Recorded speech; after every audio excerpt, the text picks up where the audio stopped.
Good evening, everybody. How y'all doing tonight? My name's Dan. If you're new here, I ask that you'd please hit the subscribe button, ring the little bell icon up in the corner so that you'd know when I'm uploading a new video. If you're returning, welcome back. I want to talk a little bit about the homeless problem in this country. Uh, and yes, being homeless has a lot to do with prepping. It's one of the reasons we prep is so that we ensure that we don't wind up like that living on the streets. I made that mistake before. I stopped prepping for years, and uh, I had a personal SHTF and wound up living on the streets. And let me tell you, it's not a picnic whatsoever. Anyhow, today I was in Chicago, and the area of Chicago I was in was actually right around downtown. Okay, but actually it was downtown. Anyhow, uh, I ran into a tent city. Okay, they had tents under the overpasses alongside the highway and all of that. I mean, there was several tents, and a lot of people were actually in the tents. They weren't out walking about so much as they were in their tents. It was early this morning, but I seen it all, and I thought, okay, well, I ought to do a video. So I went down and I circled around, and I come back. I parked my truck on the side of the road and walked back there, and I tried to get people to talk to me on camera, but nobody wanted to talk on camera. I wanted to interview them and find out a little bit about them and why they were where they were at and everything. Now, several of them would talk to me as long as I wasn't recording them, so I didn't get to record the conversations or anything, but I learned quite a bit about their situations there. I met two families actually that were living in a big tent. Well, they were big tents, but one family had a daughter. It was mother, father, and daughter. The daughter was 11 years old, and they were living on the streets. And I asked them how that came to be, and they were telling me how the summer of last year they wound up getting screwed over, lost their jobs, had no money, couldn't pay rent. The landlord was a private individual and not bound by the eviction memorandum or whatever the hell it was, and they wound up out on the streets, and they lived out on the streets all last summer and winter, and up until now they're still living on the streets. And the other family I met had two sons. One was 12 and one was 15, and the mother and father, and they were all living in another tent. And their story was pretty similar. Lost their jobs, couldn't afford anything, and they held on as long as they could. But at the beginning of this year, when the renter protection thing ran out before they renewed it, their landlord kicked them out, and they've been on the streets now for a couple of months. But I noticed that there was a disproportionate amount of black people that were homeless there, living under the bridge and on the side of the road. Well, the couple that had the little girl, they were a black couple, and the other couple was a white couple. But my thing about this, I took some pictures. I'm gonna post them right here. Okay. I took those pictures while I was still in the truck as I was going by. before I doubled back and parked. But it goes to show that how bad things can get and how quickly they can get there, and why we need to be prepared for all situations, really.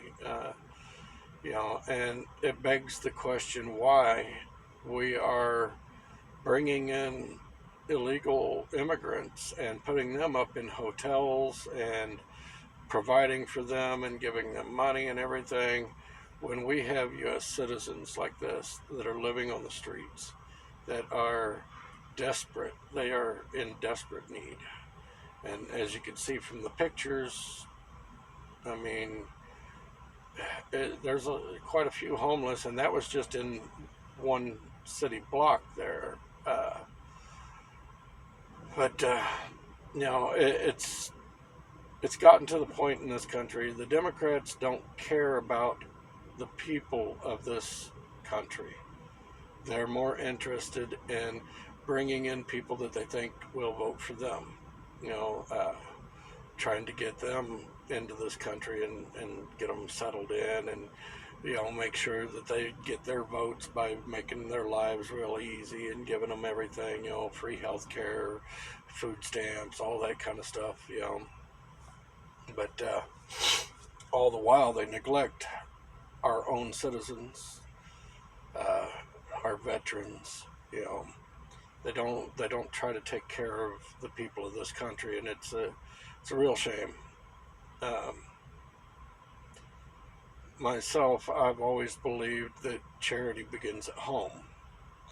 You take care of you and yours first, then you help your neighbor, then you can help other people further and further down the line.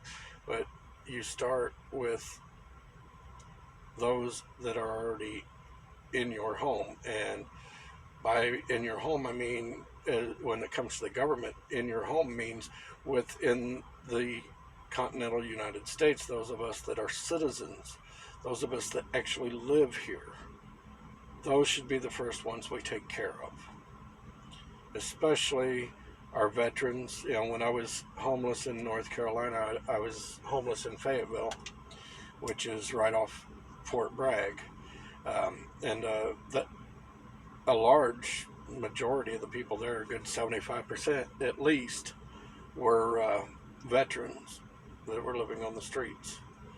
Now, granted, a few of them lived there by choice. I talked to a few of them that said that they didn't want to be a part of society anymore. That's why they lived there. And then there was others that had mental problems for PTSD, and the government had failed them. And then you just had some that had fell through the cracks. And in a country as big as ours, and with us always trying to help everybody else, we should not have any citizens, especially those that served, that fall through the cracks of the system. I'm sorry, but it just should not happen. Spirit went up.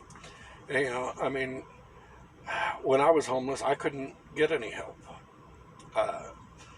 The shelters were always full. I couldn't get any public assistance or anything like that. Oh, you need an address. Well, I don't have an address. I live on the damn street. Help me to get off the street. Help me to, I told them at one point, just get me a bus ticket so I can go home. Well, we can't do that. Well, why not? Well, we need this, this, and this, and this. I'm like, how the hell am I don't even have a phone. How am I supposed to contact my family back home for you to verify that, I don't have their phone numbers because they were in my phone. I don't have my phone anymore. And I'm like everybody else. I stopped memorizing phone numbers a long time ago because they were always in my phone. Now I've started memorizing phone numbers again just to be safe, so that if I ever am in an emergency situation, I will have those numbers in my head. Friends and family are the people that I've memorized the numbers of. But but at that time, I didn't have any of their numbers memorized, and when I lost my phone, I lost all the numbers. So how the hell was I supposed to get a hold of anybody? You know, and I asked him. I was like, okay, well, can I give you their addresses and you guys, get a hold of the police or something? And well, no, it's your responsibility to get a hold of them so that they. I'm like, well, what good are you guys if you can't help me? You know, and I'm in desperate need. Then why are you even here? You know, you have no use to anybody if you're not able to help us. You know, that's the problem. But if I'd been an illegal immigrant, oh my God, I would have got the world handed to me on a platter. You know, they would have taken me, got my health checked out, dental work done. You know, they would have put me up, found me a place to live. They would have gave me an income. They would have gave me food stamps. But because I was an American citizen, I wasn't entitled to any of that. And all these people that are homeless in our country that are U.S. citizens should be our first priority. Close down the border, stop the influx of illegals coming across, finish the wall, take care of the people in this country first. Anyhow, this video probably won't post until tomorrow morning. But I had to get this off my chest. Now, I am not a total asshole. I did help those people out. I carry a large supply of food on my truck, enough to survive for at least 3 weeks in my truck if I needed to. I had canned ham and spam and ramen noodles and the cocktail weenies, all that kind of stuff. I had a bunch of that stuff in the truck. I no longer have it. And my wife's probably going to be pissed at me because I gave away all of my food except for my emergency dehydrated foods. I still have those in the duffel bag.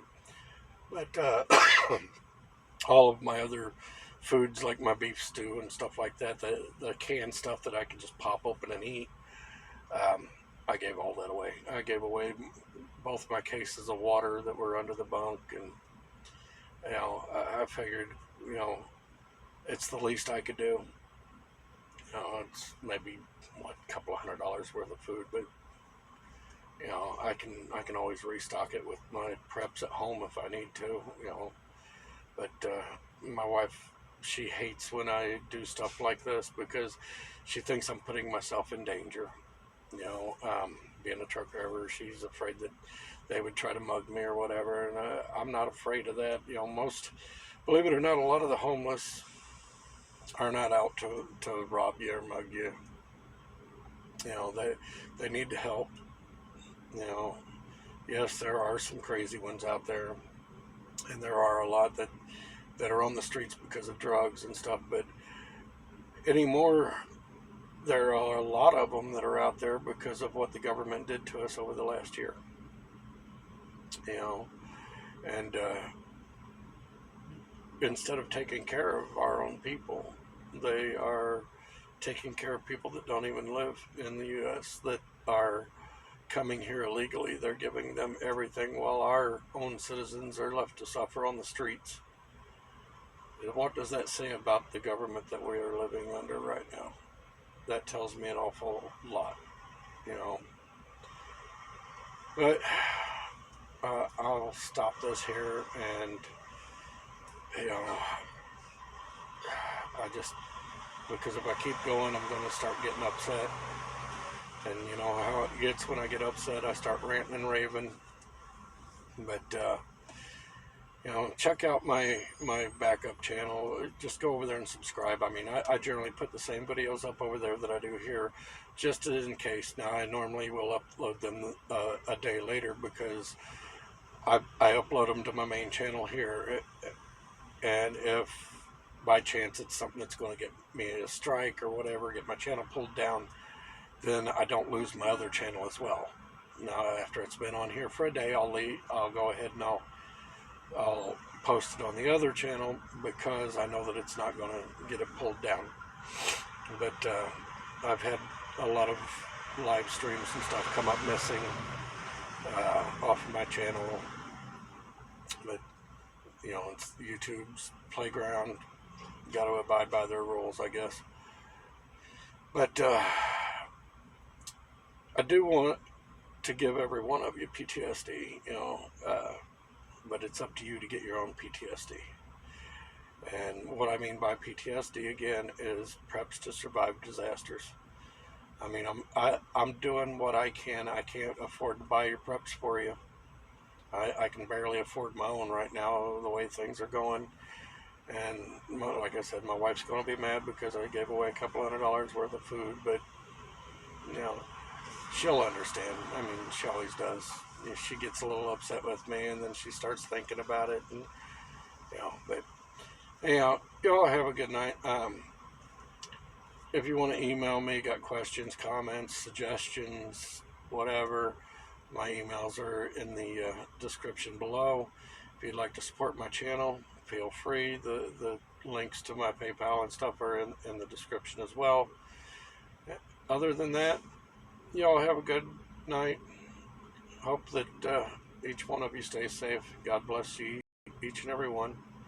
You know, and I'm not a highly religious man. You won't get much preaching out of me on my channel.